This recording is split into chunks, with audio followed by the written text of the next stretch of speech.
guys, welcome back to my channel. For those of you who don't know me, my name is Sydney. I am a second year med student at Lecom. These are just some updates. First of all, I got an iPad and I got this a couple months ago, so I study solely from my iPad now. I know in the past I said that I studied from books, but I made the switch. Another update is we got our rotation sites. I wanted to make this video until we knew for sure where we were going, what the process was, and that way I can better explain it to you guys. So updates on rotations, maybe a little bit about board setting and what I'm going to try to do. It's early, so I'll make another vlog to update.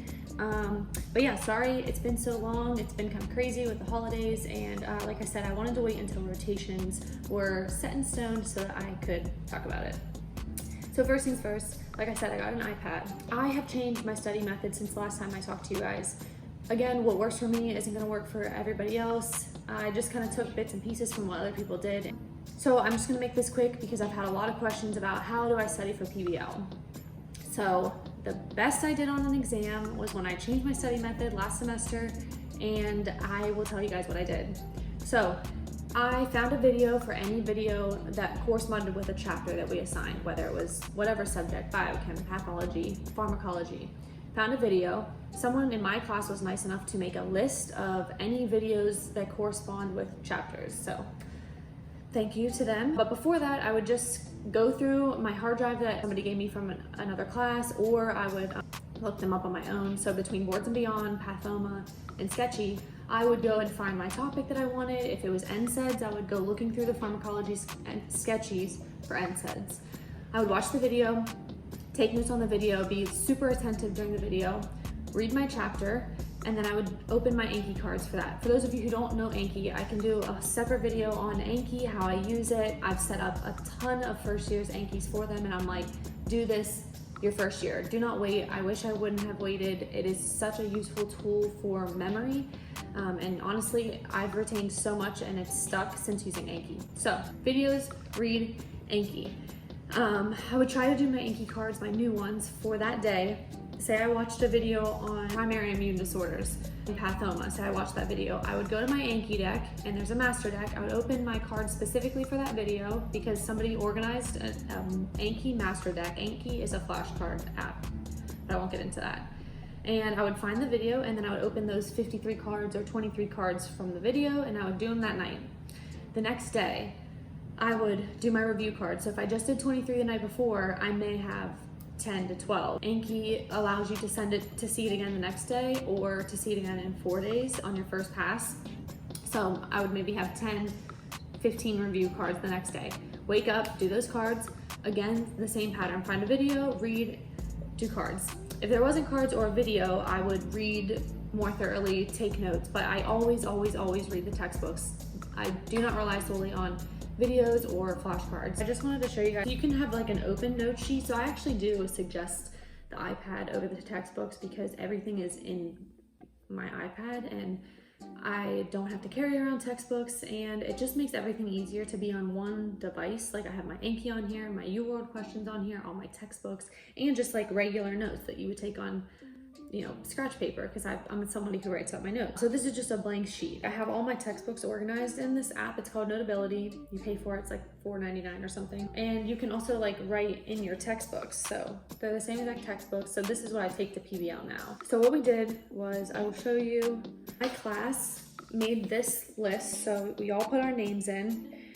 And then what happened was you had a first choice, a second choice, and a third choice. Now over here, between our class president and talking to administration, they told us how many spots there were available for each site. So this kind of looks confusing, but just basically, they listed all the sites that we had options, in-state and out-of-state of Florida. And then we were to copy and paste them. So if my name is first here, which I'm not, but if it was first, I would put in-state. And then here's my first choice. This person's was Northside. Their second choice was Jacksonville. Their third choice was Sebring. So this is what we did. We all filled this out. And then this tentative doc gave us an idea for how competitive each spot was. If Ohio only has 5 spots, and we saw on here that 10 people had it as their first choice, first of all, nobody's getting it as their second choice, so we thought. And it just makes it more competitive. It almost becomes a lottery. So what ended up happening was, I got Jacksonville. That was my number 1.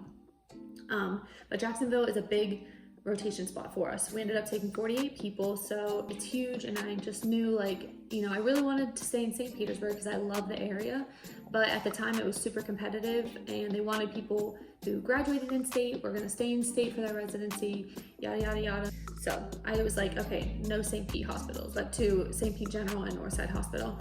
So those were my originals, then I switched it to Jacksonville. So what Lecom has you do this for like a couple months, like you're just kind of filling it out, kind of watching the doc change with people changing their ideas. Then Lecom sends you this e-value thing. Now e-value is just where you get on and you type in your stuff, and it's just so that Lecom has a system to collect everyone's data. So it's pretty much like a survey, but you go in and you rank your choices. They don't have to be the same thing that's on this sheet. It becomes like a little bit of a game almost, and it was kind of frustrating, but you get on e-value and you rank, but there was like 20 spots to rank. So on this sheet, we thought it was gonna be 3 choices. However, it ended up being like as many as you wanted. You had the option of clicking in-state or out-of-state, and then you rank. What they told us this whole time was that it's safe to rank a region. So if I wanna stay in Florida, I should rank all of Florida spots, and then I have a lesser chance of going to PA, to New York, Ohio, or California. We were told rank the region. If you wanted to go beyond, so I think there's 5 Florida spots, there might be more. If you wanted to go beyond that, 1, 2, 3, there's 6. And like, I really didn't want Erie, so I went beyond my Florida spots, and I even put Ohio ones as like 7, 8, 9. But I stuck with regions. I put no vacation preference because I figured if I put a vacation preference, that would almost kick me out of a spot, because it's easier to just be like, okay, none of these people have a preference for this location, let's send them all to this location, and then these are all the people that need a vacation time, so let's make sure that a site can give them that vacation time, is what I assumed. What ended up happening, everybody loaded eValue, and granted, this was supposed to be done in like October, and they just kept pushing it back and pushing it back, and it was very frustrating. We did not end up finding out until December 23rd, and we opened our emails and they just told us what we got. So I got Jacksonville, and I was super stressed to open it because all of my friends were getting like Pennsylvania, and they ranked Florida. So people were getting Erie, people were getting Clarion, PA, and they ranked all Florida. So I don't know why they were just getting sent to places. So for about, I guess, 3 weeks almost, it was kind of crazy. Nobody got what they wanted. There were some of us from Jacksonville that put Jacksonville and got Jacksonville, but like, I was a rare occasion. You know, I knew so many people that didn't get 1, 2, 3. And so that was kind of scary, because the whole time they're like, if you don't get 1, you'll get 2. If you don't get 2, you'll get 3. But it really was about being smart. If you put something as number 2 that everyone already filled up as 1, you're not getting that as your second option if your first gets thrown out. So it's kind of a mind game. It was super stressful, I can say that. And I wish that there was an easier way to do it, but I don't know that there was an easier way to do it. Basically, you know, it was kind of a mess. So the last 3 weeks, people have been getting shuffled around. And I think for the most part, from the people that I've talked to, they have ended up getting their first or second choice. People have just been emailing administration like, I didn't put this, yada, yada, yada. Like, this isn't fair. It's not supposed to be this much of a lottery, because like, why did we even have a list if it was just going to be sending people anywhere? So we had our Jacksonville meeting yesterday, and we took 6 people that were like an alternate, and they all got it. I did hear of people getting switched to their New York spot that they wanted. So that's good, and so it ended up working out. Therefore, our 3rd year, and we rotate, and during the first year, I know we have 3 internal medicines, we have 2 general surgeries, we have pediatrics, OB-GYN, family medicine, electives, 2 electives, geriatrics, and vacation. Did I name 12? I don't know. That's close enough. So that's our 3rd year, and those are all done at the site that we picked for 3rd year, except for electives and vacation. Those can be wherever you schedule them, and your vacation is obviously whatever you decide to do for your vacation month. So my vacation month is in June. For Jacksonville, we kind of got to pick when we wanted our vacation months, and Jacksonville goes vacation, elective, elective. So I can do my electives in whatever I want, and I can do them wherever I want as long as I set them up. I send it to my person in charge in Jacksonville, and then I'm good to go. So that's my schedule for June, July, and August. Take my boards in May, start my rotations in June, but my first month is my vacation month, and then elective.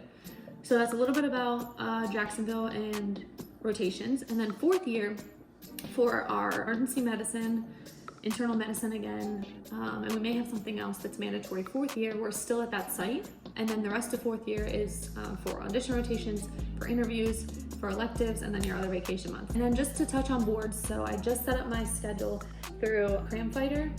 And I did that on Sunday. I don't even know the days are running together. Sunday. So we just started our semester, and I scheduled my board prep from now until my exam, which is May 14th. So when I made the schedule, it was 18 weeks from the day I made the schedule. And I put all my resources in that I wanted to use, and it gave me a setup of what to do every day. I don't know what is happening. It gave me a schedule of what to do every day in order to finish what I said to finish. So let's say I put in pathomo. Let's say I wanted to get through it twice. What it would give me the page breakdown for what I needed to do every day in order to get through that book twice. So I would have to put in, I think it actually knows the total number of pages. So I set up my board prep like that. And for now, I want to get through first aid twice. I'm going to start my UWorld questions at, I think like 20 questions a day right now, or 25 questions a day, and then I'll increase the number. I think it might be 20. But I put all the resources in that I want to use. So I'm going to use first aid, Pathnoma, Boards and Beyond, Sketchy, UWorld, ComBank a little later from now, and then I think that's it. So those are all my resources for board studying. In the meantime, I'm also still studying for PBL as normal. So all I'm doing is overlapping my board studying with my PBL studying right now, because we're in class less. So we only have PBL 2 days a week. We have OPP randomly, and we have CE randomly. But we're really not in class much. So right now we're in a neuro block, a neuro and micro block. I set up my board prep to start with neuro and micro. And then I'm gonna try to finish everything in first aid at least once by March 9th. And we have like a practice NBME exam on March 22nd. So my goal is to like have a basic, well-rounded idea of everything that's on boards, and then go through what I need to go through again after that exam. So that is what I'm doing right now. Like I said, we're a week in, so we just had our first week of our last semester in the classroom. So weird to think about. Yeah, this was kind of a catch-up video, so please comment down below anything you guys want to know more of. If it's Anki, if it's detail of how I studied for PBL, I'll definitely update you guys with board stuff. But for now, it's gonna just be chipping away at my to-do list every single day from Cram Fighter. I know a lot of people had rotations questions and how to study what to know is high yield or important for PBL. So please let me know if I can answer any other questions. You guys always reach out to me on Instagram, which I love that. I get back to you guys as soon as I can. But yeah, thanks for watching. Give this video a thumbs up. And like I said, comment below for anything else you guys need. And I will see you guys soon.